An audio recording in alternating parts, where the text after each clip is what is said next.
What is up everyone, CJ here, I hope you're all doing well. Today I'm going to show you how you can maintain your snare drum. This includes changing heads, the snare wire, and a bit of polishing the snare drum. I'm going to do some maintenance on two of my snare drums that haven't been cared for in some time, and the first one is this amazing Sonar Artist snare in earth finish and golden hardware. As you can see, I have already removed the rims, which have a lot of fingerprints and other residue on them, so I'm going to get those nice and clean. I also have to change the tension rod washers, these little nylon rings, since they've been flattened and don't give much protection to the rim anymore. First off, I removed all the worn out washers from the tension rods. Some of them were really tough to remove, so don't make the same mistake as 15 years ago me did and over-tighten the rods. Since these are made of nylon, eventually they're gonna wear out, so just get a pack. They are fairly cheap. Okay, next up is cleaning and polishing the rims. I got some gloves just to not keep getting fingerprints on the rim, but it's not necessary. We're not going to use any dangerous chemicals here.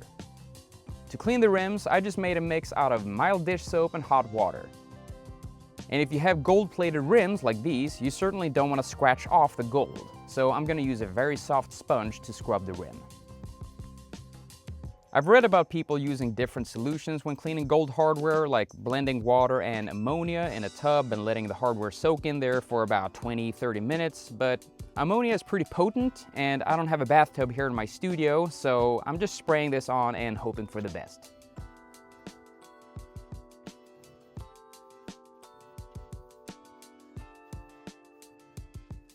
After a thorough scrubbing, I dry the rim with a towel. You want to make sure you don't leave any water on the rim because it's going to lead to water spots and eventually rust. If we take a closer look, it already looks a lot cleaner and shinier than before the scrubbing, and it doesn't look like we've lost any gold plating. Now to finish up with some polishing, and for that I'm using this Music Nomad drum detailer. I've actually never used this product before, but I got it from my brother last Christmas, and after watching a few videos about it, I decided to try it out. According to their website, you can use it to clean your hardware, the drum shells, and your drum throne. It's non-toxic, and the formula is actually biodegradable, so it's safe to use. Also, it actually smells pretty good. It kind of smells like strawberry bubblegum. After applying the drum detailer, I used a soft microfiber towel to polish. And would you look at that? Nice and shiny. Next up is the bottom rim of the drum, so first I'll remove the snare wires and the resonant head.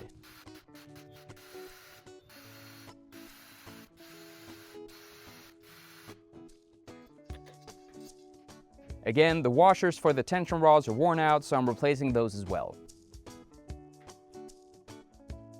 And then I'm doing the same procedure as the top rim. First spraying it with soapy water, scrubbing with a soft sponge, and then drying it with a regular towel. Lastly, I apply the drum detailer and do some polishing.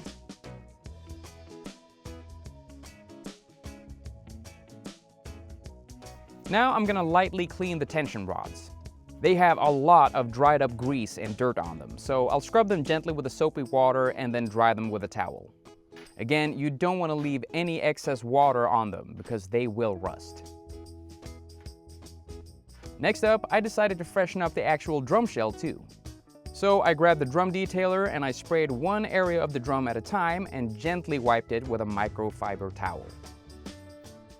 It seems to work pretty well. It's removing a lot of fingerprints on the glossy finish. And again, according to their website, it works both on high gloss and matte finishes on your drum shells. Before putting on the new heads, I'm going to do two things.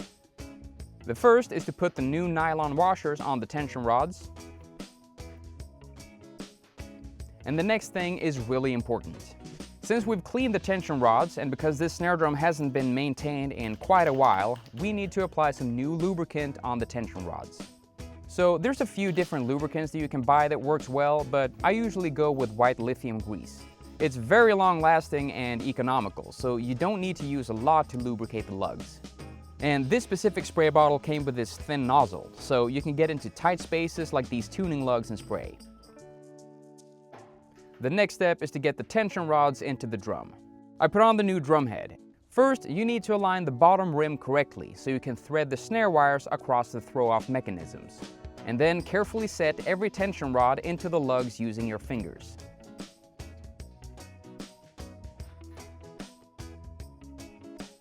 I recommend getting an electric screwdriver because it's going to save you a hell of a lot of time instead of getting the tension rods all the way down by hand. Now, this is very important. Do not, under any circumstances, tighten the tension rod with the screwdriver. You want to get the tension rods down to where they barely touch the rim. I repeat, do not tighten the tension rods. If you go too far down, you risk bending your rim and you can accidentally crack the wood shell if you're not careful. The next thing I'm going to do is to put the snare wires on. And this can be extremely frustrating if you haven't done this enough times before.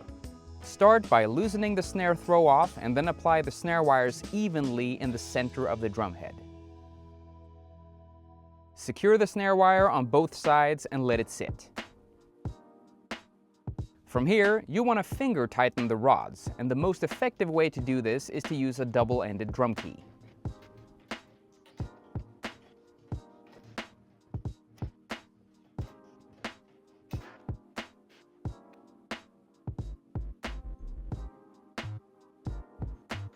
Now that the bottom half of the drum is done, time for the same procedure to the top half. First, I spray some grease inside the tuning lug so the tension rods get lubricated. Then put on a fresh drum head. In this case, I'm using the Remo-coated Ambassador. For this specific snare drum, I've mostly used a Remo-coated control sound head, but this time I went with the Ambassador head since I find it a bit more versatile. Then I apply the tension rods and use the screwdriver to quickly get them down.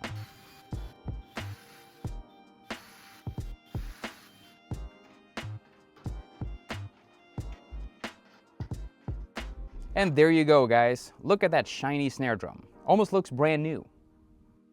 Now I'm going to do some fine-tuning to this snare and we'll listen to it later. Now for the next snare drum. I'm going to do some maintenance to my Benic Reb Mark I Signature Beechwood snare. You already know the drill, guys. For this snare drum, I'm not going to do much talking. Let's just enjoy the procedure of giving this snare drum a makeover.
And there you go, guys. Look at that beauty. So what do you say? Shall we listen to them?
All right, you guys, hope you got some insight on how to treat your drums better. They sound great for you, so make sure you treat them well too. If you like this video, hit the like button. And if you're not a subscriber yet, hit that subscribe button and the notification bell to stay updated whenever I release a new video. Thank you so much for watching, everyone, and good luck with your drumming. I'll see you soon.